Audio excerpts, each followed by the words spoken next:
ধরুন একদিন যদি পট করে মরে যায়, না মরবই এমনটা বলছি না, বলছি ধরার কথা। মাথার চারপাশে কত কিছুই তো উড়ে বেড়ায়, কটাকেই বা ধরতে পারি? বেশিরভাগই চুক্কি মেরে বেরিয়ে যায় থাবা ফসকে। তাই বলছি, ধরুন একদিন যদি মরে যাই পট করে, কতটা শোক নেমে আসতে পারে পরিবারে। ঠিক শোক কি, নাকি আঘাত?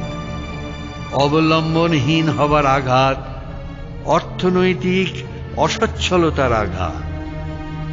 অফিসের সহকর্মীরা ভাববেন আজ এমনি আসেননি বোধহয়, হয়তো শরীরটা একটু খারাপ হয়েছে, বা হয়তো বাড়ির কোনো জরুরি কাজ আছে, ব্যাংকে যেতে হয়েছে, বা ছেলের স্কুল যেতে হয়েছে কোনো কারণে।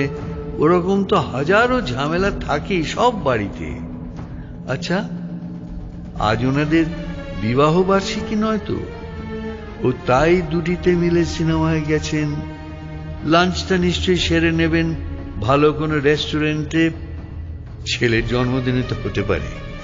তা সে যাই হোক না কেন, উনি অফিসে আসলেই কিন্তু সবাই মিলে চেপে ধরতে হবে, আমাদের খাওয়াতে হবে একদিন।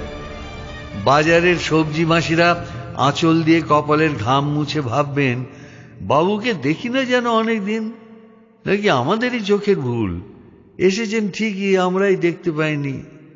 যা, তাও কি হয় নাই? বাজারে এসেছেন যখন, তখন সবজি নিশ্চয়ই কিনেছেন। সবজি ছাড়া সংসার চলে নাকি কারো? তাহলে আমাদের ছাড়া আর কার কাছ থেকেই বা সবজি কিনবেন? মাছওয়ালারা অবাক হবেন আরো বেশি। ঘুরে ফিরে যে দু চারটি দোকান থেকে দরদাম ছাড়াই মাছ কিনতাম, মাছ কাটার সময় ওরা আমাকে চা খাওয়াতো। টুকটাক বাক্যালাপে আমিও ওদের পরিবারের খোঁজ খবর নিতাম। মাছের আঁশটে গন্ধ ছাড়িয়ে কেমন যেন একটা বন্ধু বন্ধু গন্ধ লাগতো তখন। বেশ কদিন হলো ওরাও আমাকে দেখছে না।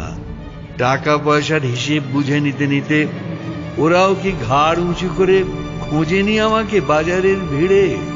ভাবেনি হয়তো বেড়াতে গেছি কোথাও? তারপর হয়তো কোনো এক শালিকের দুপুরে বেজে উঠবে সেই পরিচিত রিংটোন, দাঁড়িয়ে আছো তুমি আমার গানের উপারে।